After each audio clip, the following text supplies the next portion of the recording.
இன்னைக்கு நம்ம பார்க்க போகிறது 1/2 கிலோ சிக்கன் பிரியாணி. செம்ம டேஸ்ட்டாக வந்திருக்கு. இப்படி சுவையாக செய்யலான்ட்டு வாங்க பார்க்கலாம்.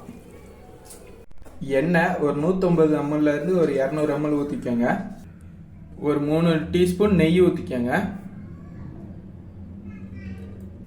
பிரியாணிக்கு தேவையான லவங்கம், பட்டை, கிராம்பு எல்லாத்தையும் இப்போ சேர்த்துக்கிடுவோம்.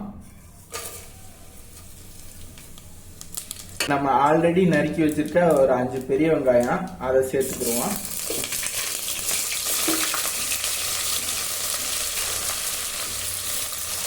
வெங்காயம் வதங்குறதுக்காண்டி ஒரு டீஸ்பூன் உப்பு போட்டுக்கிடுவோம். வெங்காயம் பொன்னிறமா வதங்கிடுச்சு. இப்போ ஒரு 5 ஸ்பூனு இஞ்சி பூண்டு விழுது சேர்த்துக்கிடுவோம்.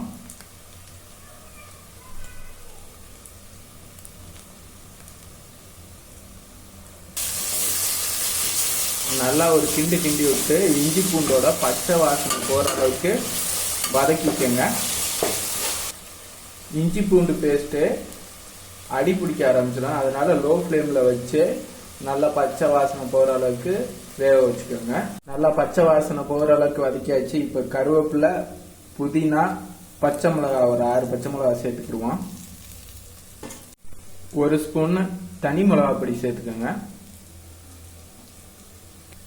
பட்டை, ஏலக்காய், கிராம்பு இதெல்லாம் நம்ம பொடி பண்ணி வச்சிருக்கோம். அதை அப்படியே சேர்த்து கொட்டிக்கிறோம். 2 டீஸ்பூன் அளவுக்கு ரெடி பண்ணி வச்சுக்கோங்க. இப்போ எல்லாம் மிக்ஸ் ஆகிற அளவுக்கு ஒரு கிண்டி விடுங்க. இப்போ நம்ம ஆல்ரெடி நறுக்கி வச்சிருக்க தக்காளி, இது 3 தக்காளி நம்ம நறுக்கி வச்சிருக்கோம். 3 தக்காளியை சேர்த்துக்கிடுவோம். தக்காளி நல்லா மசிஞ்சு வேகட்டும். ஒரு 5 நிமிஷம் அடுப்பை சிம்ல வச்சு மூடி வச்சிருங்க. 100 ml தயிர் ஊற்றிக்கிடுவோம்.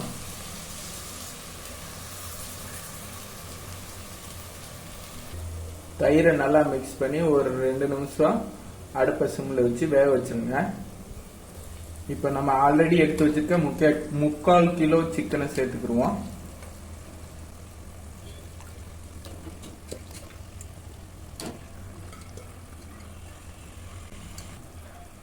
ரெண்டு டீஸ்பூன் உப்பு போட்டுக்கிடுவோம்.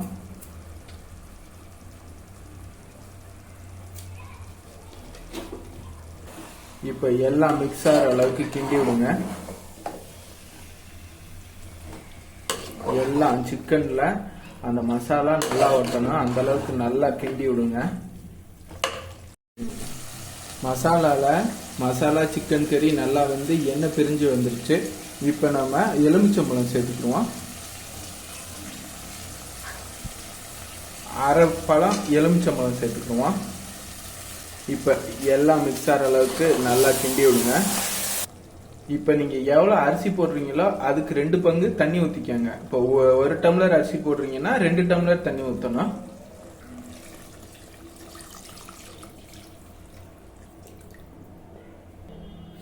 இப்போ எல்லாம் மிக்ஸ் ஆகிற மாதிரி நல்லா கிண்டி விடுங்க. மசாலா நல்லா மிக்ஸ் ஆகணும். இப்போ அடுப்பை சிம்ல வச்சு ஒரு 2 நிமிஷம் குழம்பு கொதிக்கிற மாதிரி வந்ததுக்கப்புறம் அரிசி போட்டுக்கிடுவோம். மசாலா எல்லாம் நல்லா கொதிச்சிருச்சு. இப்போ நம்ம ஆல்ரெடி ஊற வச்சிருக்க அரிசியை போட்டுக்கிடுவோம்.